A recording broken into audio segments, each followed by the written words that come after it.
tayong mataos, halinang magbalikloob sa mapagpatawad na Diyos.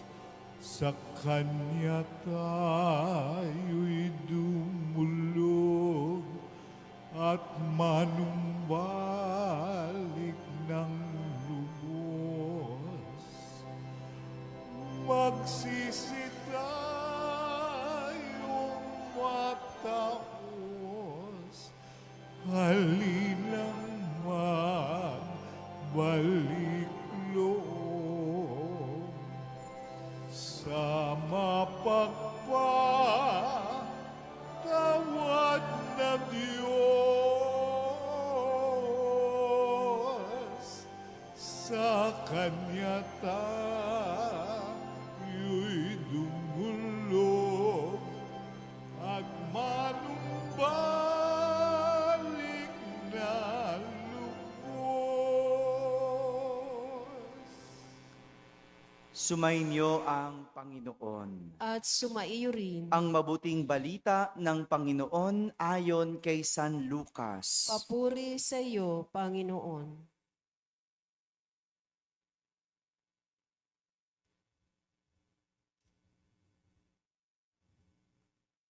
Noong panahong iyon, samantalang dumaragsa ang mga tao, sinabi ni Jesus, "Napakasama ng lahing ito."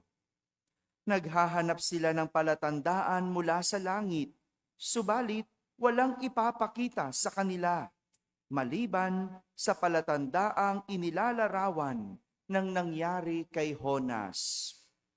Kung paanong naging isang palatandaan si Honas sa mga taga Ninive, gayon din naman magiging isang palatandaan ang lahing ito, ang anak ng tao. Sa araw ng paghuhukom, titindig ang reyna ng timog laban sa lahing ito, at sila ay hahatulan niya ng kaparusahan, sapagkat nanggaling siya sa dulo ng daigdig upang pakinggan ang karunungan ni Solomon. Ngunit higit na di hamak kay Solomon ang naririto. Sa araw ng paghuhukom ay titindig ang mga taga Ninive laban sa lahing ito at hahatulan ng kaparusahan, sapagkat nagsisi sila dahil sa pangaral ni Honas. Ngunit higit na di hamak kay Honas ang naririto.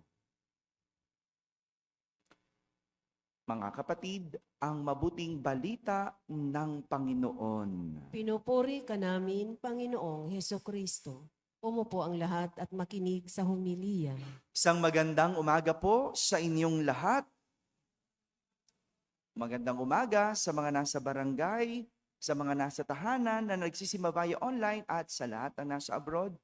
Magandang araw po sa inyong lahat.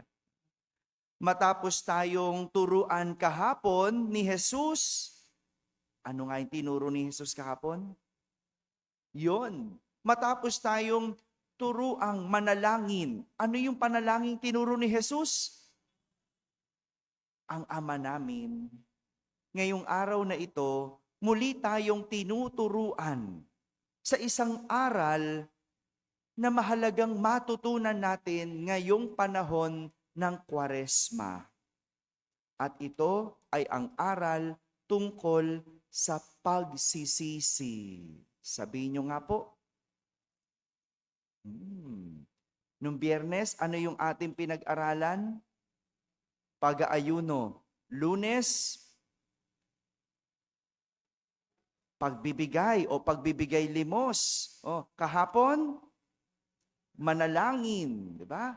3 bagay na mahalaga ngayong Kwaresma. At ngayon, isa pang bagay na dapat nating matutunan ngayong panahon ng Kwaresma, ang pagsisisi. Sa ating unang pagbasa, narinig natin ang kwento ng mga taga Ninive at kwento ni Honas. Sa utos ng Panginoon, ipinahayag ni Honas sa mga taga Ninive ang gagawing pagpupuksa sa kanilang bayan, ang gagawing parusa sa kanila. Gugunawin sila matapos ang 40 araw dahil sa pagiging nilang makasalanan. Dahil sa pagiging makasalanan, meron silang kaparusahan. At dahil naniniwala ang mga taga-Ninive sa pahayag na iyon ni Honas na mula sa Diyos, hindi galing kay Honas yon. Hindi galing sa sarili ni Honas yon. Galing yon sa utos ng Diyos. Sinunod lang ni Honas. Siya lang yung nagpahayag. Siya lang yung nagpangaral. Dahil doon, sa paniniwala ng mga taga-Ninive kay Honas, nag-ayuno sila at nagdamit ng sako bilang tanda ng lubos na pagsisisi at pagtalikod sa kanilang mga kasalanan. Nung panahon na yon, ang tanda ng pagsisisi ay yung paliligo ng abo. Paliligo ng abo. Tayo nga, di ba, budbud lang nung pandemic o kaya lagay lang ng krus na abo sa noo. Noong panahon ni Honas, maliligo ng abo. At ganun yung pinakita ng hari bilang tanda ng kanyang pagsisisi. Pagsisisi. Ito ang maganda sa mga taga-Ninive. Una, nakinig sila kay Honas. Nakinig sila sa sinasabing nagawa nilang pagkakamali. Yun ang una. Pangalawa, natakot sila sa kaparusahan na magiging kapalit ng kanilang kasalanan. Pangatlo, tinalikuran nila ang kanilang mga kasalanan. Ito ang kulang sa atin. Kaya walang pagbabago. Kaya ang tao hindi nagbabago, hindi marunong magsisi. Likas sa tao ang magkamali. Tama? Diba? Kaya nga dahilan natin, sorry, tao lang, nagkakamali. Diba? Yan ang lagi natin palusot. Oo na, likas sa tao ang magkamali. Mali ng desisyon, mali ng ginawa, mali ng aksyon, mali ng sinabi. Likas sa atin. Dahil mahina ang tao. Kaya nga, tinuturuan tayo na pwede tayong makapagbago. Pwedeng baguhin. Pwedeng itama. Kung gagawin lang natin yung 3 na nagawa ng mga taga-Ninive. Una, makinig sa sinasabing pagtatama. Tayo madalas pag tinatama, galit pa. Pag tinatama, tinuturuan ka na, hindi pa tapos, nakasagot na agad. Diba? Pansinin niyo yung mga anak niyo, no? Sinasabihan niyo pa lang, may katwiran na agad. O, iba sa atin, pag pinagsabihan mo, ikaw pa yung kontrabida. Paano yan magbabago? Katingnan mo, hanggang ngayon, ganyan ka pa rin. Bakit? Ayaw makinig. Ayaw makinig sa pagtatama. Yan ang kulang sa tao. Kung gusto mong may mabago, makinig sa pagtatama ng iba. Pangalawa, matakot sa kakahinatnan ng ating maling ginawa. Yun dapat ang maganda. Kung gusto mong may mabago, isipin mo, kapag patuloy mong gagawin yan, meron yan kaparusahan. Sinasabihan ka, huwag ka nang magbisyo. Nagtetengang kawali ka ngayon. Matakot ka. Ano kaparusahan ng nagbibisyo? Di sakit. Diba? Oh. Tapos kapag nagkasakit, dun lang magsisisi. Ayun. Ganon tayo eh. Kailangan muna madapa. Kailangan muna makita ang kaparusahan bago tayo magsisi. Kaya kadalasan, huli na para magsisi. May sakit ka na eh. O anong gagawin natin sa kidney mo? Wala na. O anong gagawin natin sa baga mo? Wala na. Yan ang problema. Hindi tayo natatakot sa kakahinatnan na ginagawa nating kasamaan. At pangatlo, na kailangan natin matutunan para magkaroon ng pagbabago, talikuran ang nagawang kasalanan. Hindi sapat ang magsisi. Hindi natatapos sa pagsisisi. Dapat tinatalikuran ang nagawang kamalian. Kaya nga, sa ating ebanghelyo, nasabi ni Jesus, napakasama ng lahing ito. Nasabi niyang masama ang lahi noong panahong iyon dahil sa kabila ng kanyang paalala, sa kabila ng kanyang pangaral, sa kabila ng kanyang turo, hindi sila nakinig. Hindi nakinig. Naghahamon pa nga yung mga tao eh.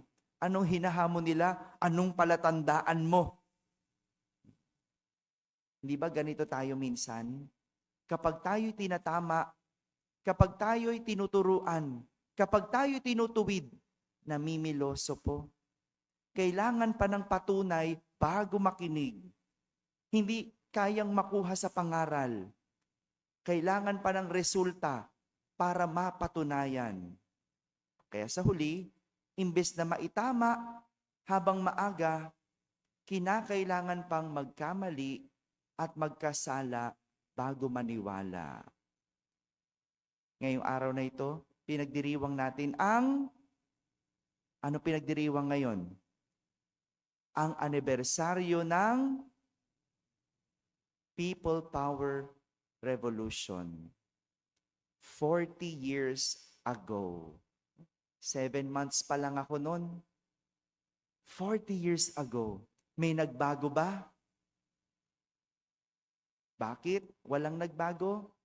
Hindi tayo marunong makinig. Hindi tayo marunong makinig.